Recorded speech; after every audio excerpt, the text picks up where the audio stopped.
It's not easy being green.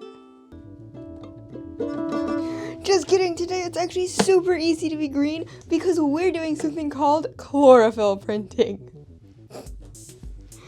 Oh, I cracked myself up. So on this channel, I have covered various forms of film photography, have made cyanotypes, which is when you use the sun's energy to make a blue and white print. And today we're actually going to be using plants and the chlorophyll in their leaves, along with the sun's energy, to make some photographs. I'm really excited to try this out. Let's do it. First, let's just start off with, what is chlorophyll in the first place? Chlorophyll is the pigment responsible for making leaves green. It's what captures the energy from the sun and turns it into energy for the plant.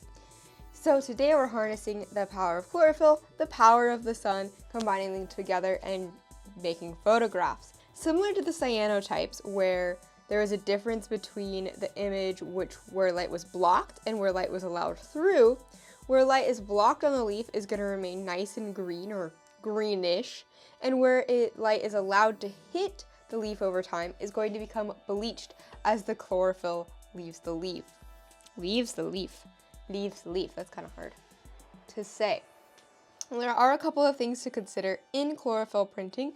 Number one is the type of leaf you're using. All my research concluded that you want to use a type of leaf that is high in magnesium. Magnesium is a metal found in the chlorophyll structure itself. So high amounts of magnesium mean a lot of chlorophyll in that plant leaf, and it means a very healthy leaf. Cool. Also want to consider kind of shape of the leaf, that might be good for making an image, and even the texture of the leaf. Leaves that are very waxy in texture are less likely to work than leaves that are not. I'm trying a variety of leaves today. We're going to see which one works the best. You also want to take into account your weather outside. So obviously, you need sunlight to make this work, so you want to do it on a nice sunny day. And you also want to take into account that you're trying to bleach the leaf of its chlorophyll before the leaf dries up and dies. So the more humidity that's in your air, the more likely this is going to work. I actually don't know how humid it is outside. Typically, it's very humid where I'm at this time of year, but we've been having a lower humidity summer, which for my own personal taste of liking to go outside, I'm enjoying. For the purposes of this experiment, less than ideal. But it's actually sunny today, mostly sunny, so I think that's good. You also want to take into account time. This takes a long time, anywhere from a couple of hours to a full day to even a couple of days. So this isn't something you could do in a rush. You want to leave yourself plenty of time. Let's get this party started. Oh, sorry, wait, I gotta check my notes. One last thing you want to consider is the image you're trying to print on. You want to use a black and white image that has a lot of contrast, which means a lot of differences between the black and white, because you don't want to have a lot of grayscale in there. This technique is not sensitive enough to pick up all of those details. So you want a lot of very black and a lot of very white colors on your image. So now we can get started. Here's what we need to make this all happen. I've got high contrast black and white images printed on transparency sheet. Ooh, nice. I have some picture frames to serve as my sandwich frames for the leaf and the prints. I also went ahead and just lined the cardboard of the picture frame with some wax paper to try to prevent water from the leaf getting soaked up by the cardboard, to help keep the leaf as green as long as possible. And then obviously we're gonna need some leaves. I've got hosta leaves, some pothos leaves, and then I took a look at my yard and found some pin oak, maple, and Japanese maple. We're gonna just try all of those out for fun. Then we're gonna need the sun and a lot of time. Welcome to the out of doors. I don't do a lot of filming out here. Basically, our goal is we're going to take our little transparency images, take a leaf off of a plant, and sandwich it in the picture frame. And I'm gonna try to do this as fast as possible, so I'll show you what the results look like when I'm all finished. And I'm holding the screwdriver to pry up the little stupid tabs on the back of a photo frame instead of ruining my hands. Not meant to be threatening. I just realized,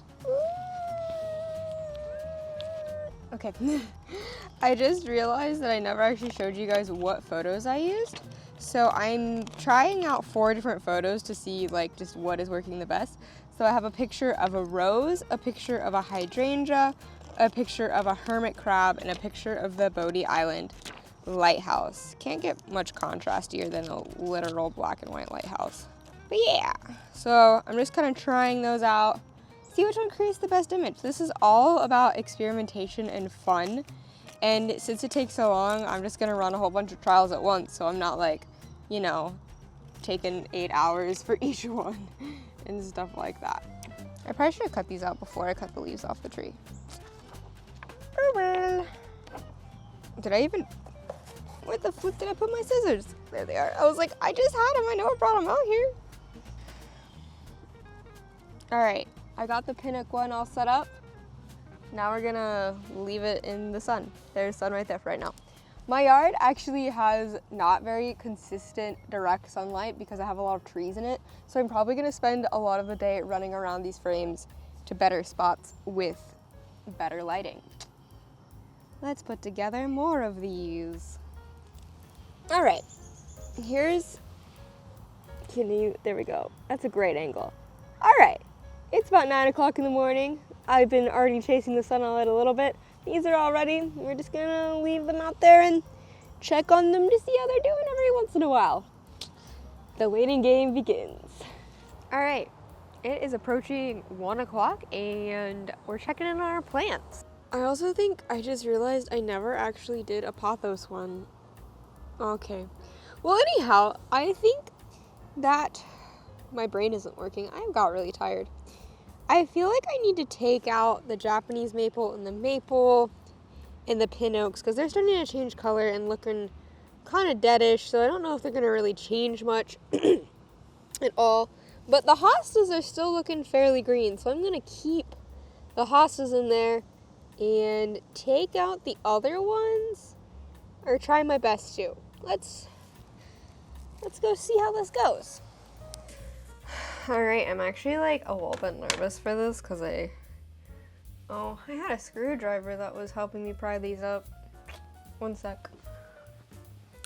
But yeah, this is kind of a moment of truth situation here because I don't think I can really put it back together if it didn't work. I don't know. We're gonna find out.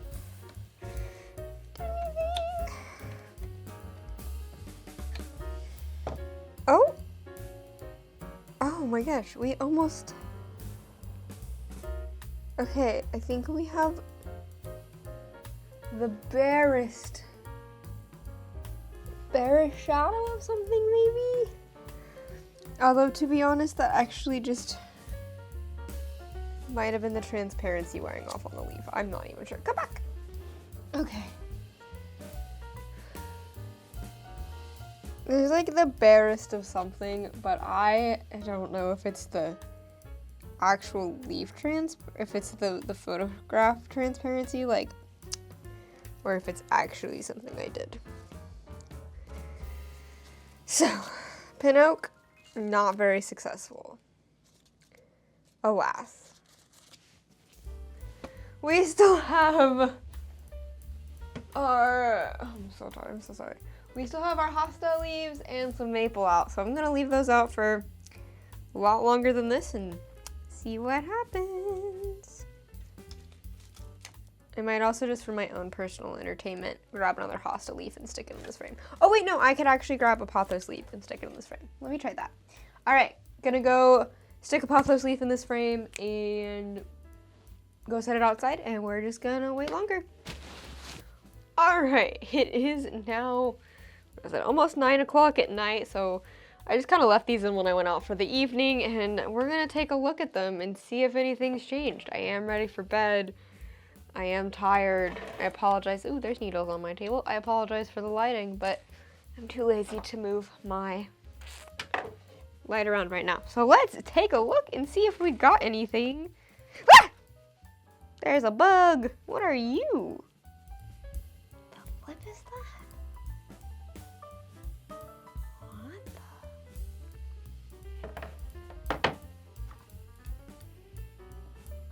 the? Ew! It's like a centipede. Dang, that my reaction to it. It's like stuck in the duct tape I put on here. Ew. Isn't even gonna focus on it. That is so gross. It's like super stuck. Okay, just, that's dead, I think. I hope. Okay, I can do this. My name is Brianna and I hate insects. Oh my gosh, it worked! On the hosta, I have a lighthouse. There's a lighthouse! Ah! This one, not as successful. I didn't think it was gonna be, but this was my rose one. Okay, okay, okay. What if it's check the little maple? Nothing on the maple. Nothing on the Japanese maple. That's okay. Kinda something, but nothing super great on the actual maple. Let's open up this pothos one.